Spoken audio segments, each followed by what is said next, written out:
Saudara-saudara yang terkasih di dalam nama Tuhan Yesus Kristus, firman Tuhan pada saat ini terambil dari Kisah Para Rasul pasal yang ke-16 ayat 22 sampai dengan 26.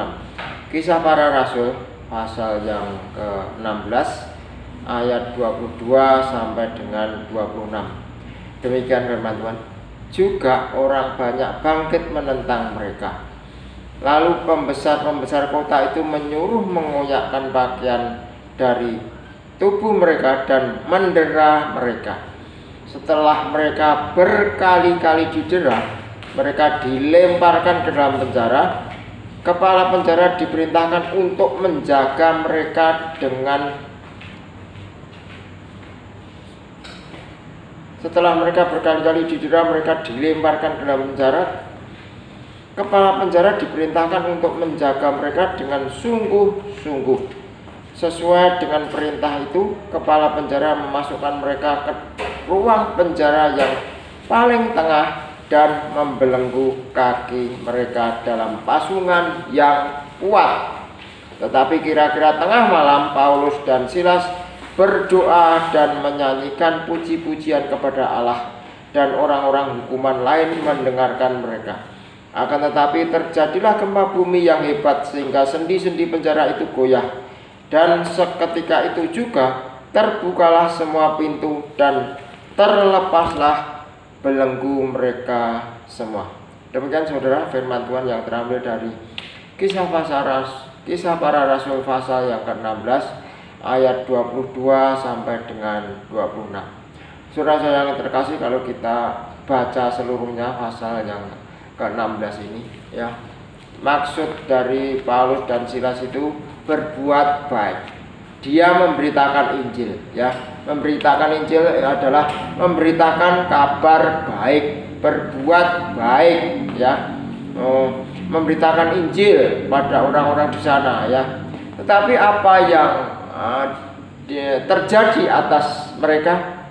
Mereka ditangkap, mereka didera, mereka dianiaya, bahkan dimasukkan ke dalam penjara. Tidak hanya dimasukkan dalam penjara, dimasukkan penjara yang paling dalam, paling tengah.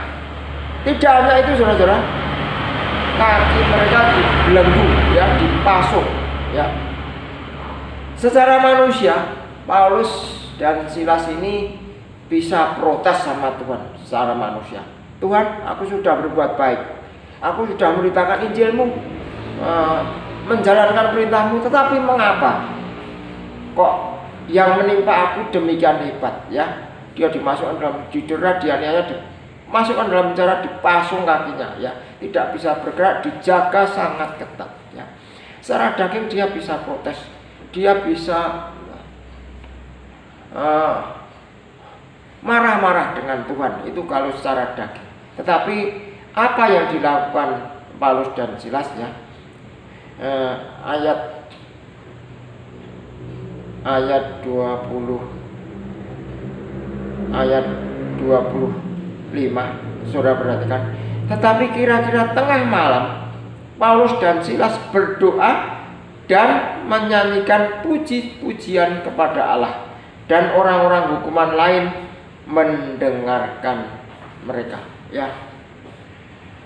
Kalau kita perhatikan, ya, dia didera, dianiaya, dimasukkan dalam penjara.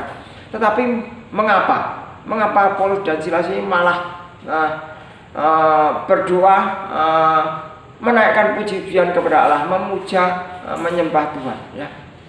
Karena dia tahu, ya,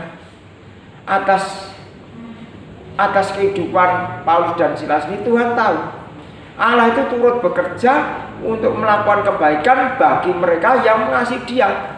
Jadi dia tahu apapun yang terjadi dalam kehidupan mereka tahu bahwa itu suatu kebaikan, dan ternyata benar-benar kebaikan, meskipun dia dipasung dalam penjara yang begitu kuat itu. Tetapi ketika tengah malam, kira-kira tengah malam, mereka memuji menyembah Tuhan, berdoa, terjadilah hadirat Tuhan turun, maka sendi-sendi penjara goyah, pintu-pintu terbuka, belenggu mereka terlepas, ya. anugerah Tuhan datang, hadirat Tuhan datang, ya. Itu sehingga Paulus dan Silas ini dilepaskan oleh Tuhan. Karena apa? Ketika kita menaikkan pujian penyembahan kepada Tuhan, Tuhan tidak bisa tinggal diam. Tuhan akan hadir. Tuhan akan hadir dengan penyertaannya. Tuhan akan hadir dengan anugerahnya. Tuhan akan hadir dengan pertolongannya, ya. Apapun yang terjadi, kita naikkan pujian penyembahan kepada Tuhan, maka sesuatu pasti terjadi. Karena Tuhan itu paling suka kalau dia dipuji dan disembah, ya. Ketika Paulus dan Silas menaikkan puji-pujian kepada Tuhan, ya, belenggu mereka lepas, ya. Pintu-pintu penjara terbuka.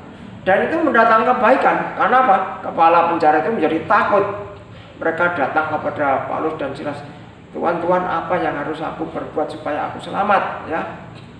Nah, bertobatlah, terimalah Tuhan Yesus sebagai juru selamat, ya, pasti kamu akan selamat. Dan akhirnya terjadi pertobatan. Seluruh keluarga kepala penjara itu menjadi bertobat, menerima Injil, menerima Tuhan Yesus sebagai juru selamat, ya.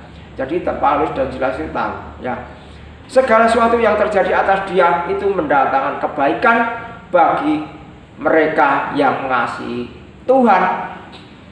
Untuk saudara, apapun yang terjadi dalam kehidupan ini, mari kita senantiasa memuji dan menyembah Tuhan, meninggikan Tuhan, memuliakan Tuhan. Ketika Tuhan disukakan, ketika Tuhan disenangkan, hadirat Tuhan turun, anugerah Tuhan datang, sesuatu pasti terjadi. Oleh sebab itu saudara, marilah kita belajar dari apa yang dilakukan Paulus dan Silas ini. Kita senantiasa memuji dan menyembah Tuhan, maka hadirat Tuhan turun. Hadirat Tuhan turun, penyertaannya datang, anugerahnya datang, pertolongannya datang, maka kasih karunia Tuhan beserta kita, menyertai kita, sehingga kita dimampukan apapun yang terjadi dalam kehidupan kita, masalah kehidupan rumah tangga, masalah sakit penyakit, masalah ekonomi, kita datang kepada Tuhan, kita memuji dan menyembah Tuhan, maka anugerah kasih karunia Tuhan menyertai kehidupan kita. Amin. Mari kita berdoa. Terima kasih Bapa di surga atas firman-Mu, firman yang senantiasa memberi kami nasihat, memberi kami petunjuk agar kami senantiasa memuji dan menyembah Tuhan, karena itu mendatangkan kasih karunia Tuhan terhadap kehidupan kita. Terima kasih Bapa, Roh Kudus-Mu yang menguatkan dan meneguhkan kami untuk kami dapat hidup seturut dengan kehendak-Mu. Di dalam nama Tuhan Yesus kami berdoa dan ucap syukur. Amin.